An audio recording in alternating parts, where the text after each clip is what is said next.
సంఖ్యాకాండము 8వ అధ్యాయము. యెహోవా మోషేకు ఇలాగ సెలవిచ్చెను.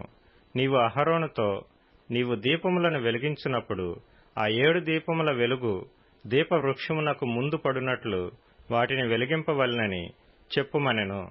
అహరోను అలాగు చేసెను. యెహోవా మోషేకు ఆజ్ఞాపించినట్లు అతడు దీపవృక్షమునకు ఎదురుగా దాని దీపములను వెలిగించెను. ఆ దీపవృక్షము బంగారు నకిషీ పని గలది. అది దాని స్తంభము మొదలుకొని పుష్పముల వరకు నకిషీ పని గలది. యెహోవా కనుపర్చిన మాదిరిని బట్టి మోషే ఆ దీపవృక్షమును చేయించెను. మరియు యెహోవా మోషేకు ఇలాగ సెలవిచ్చెను. నీవు ఇశ్రాయేలీలలో నుండి లేవీయులను ప్రత్యేకించి వారిని పవిత్రపరచుము.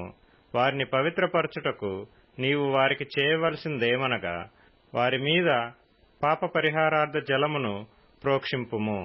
అప్పుడు వారు మంగలి కత్తితో తమ శరీరమంతయు గొరిగించుకుని తమ బట్టలు ఉదుకుకొని పవిత్రపరచుకొనిన తరువాత వారు ఒక కోడెను, దాని నైవేద్యమును అనగా తైలముతో కలిసిన గోధుమ పిండిని తేవలెను.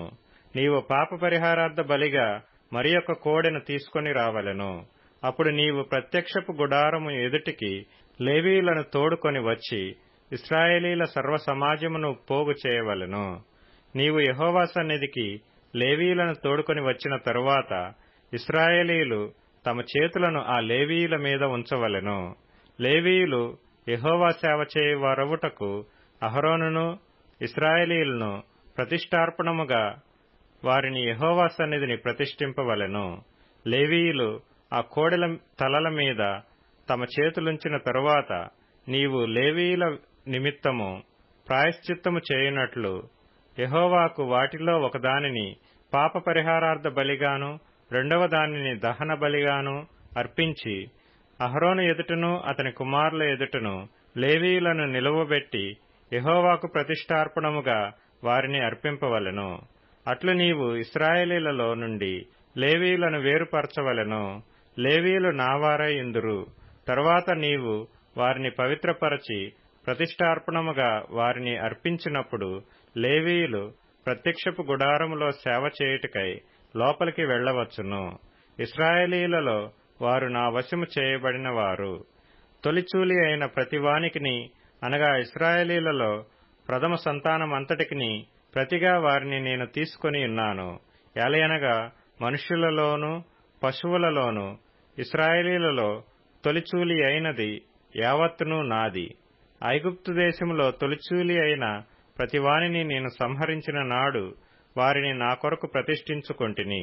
ఇశ్రాయేలీయులలో తొలిచూలి అయిన ప్రతివానికి మారుగా లేవీయులను తీసుకొని ఉన్నాను.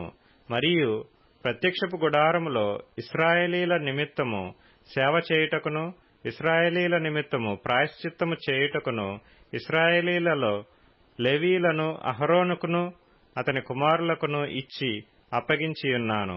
అందువలన ఇశ్రాయేలీయులు పరిశుద్ధ మందిరమునకు సమీపించినప్పుడు ఏ తెగులైనను ఇశ్రాయేలీయులకు సంభవింపకపోవును అని చెప్పెను. అప్పుడు మోషే అహరోనులను ఇశ్రాయేలీయుల సర్వ సమాజము యెహోవా లేవీయులను గూర్చి మోషేకు ఆజ్ఞాపించిన సమస్తమును బట్టి లేవీయుల ఎడల చేసిరి. ఇశ్రాయేలీయులు వారికి అట్లే చేసిరి. లేవీయులు తమ్మును పవిత్రపరచుకుని తమ బట్టలు ఉదుకుకొనిన తరువాత అహరోను యెహోవా సన్నిధిని ప్రతిష్ఠార్పణముగా వారిని అర్పించెను. వారిని పవిత్రపరచుటకు అహరోను వారి నిమిత్తము ప్రాయశ్చిత్తము చేసెను. తరువాత లేవీయులు అహరోను ఎదుటను అతని కుమారుల ఎదుటను ప్రత్యక్షపు గుడారములో సేవ చేయుటకు లోపలికి వెళ్లిరి. యెహోవా లేవీయులను గూర్చి మోషేకు ఆజ్ఞాపించినట్లు అతడు వారి ఎడల చేసెను. మరియు యెహోవా మోషేకు ఇలాగ సెలవిచ్చెను. ఇది లేవీయులను గూర్చిన విధి. 25 ఏండ్లు మొదలుకొని పైప్రాయము గల ప్రతివాడును ప్రత్యక్షపు గుడారము యొక్క సేవలో పనిచేయుటకు రావలెను. అయితే 50 ఏండ్ల వయసు పొందిన పిమ్మట వారు ఆ పని మాని ఊరకుండవలెను. వారు కాపాడవలసిన వాటిని కాపాడుటకు ప్రత్యక్షపు గుడారములో తమ గోత్రపు వారితో కూడా పరిచర్య చేయవలెను గాని పని చేయవలదు. లేవీయులు కాపాడవలసిన వాటి విషయము నీవు వారికి అలాగు నియమింపవలెను.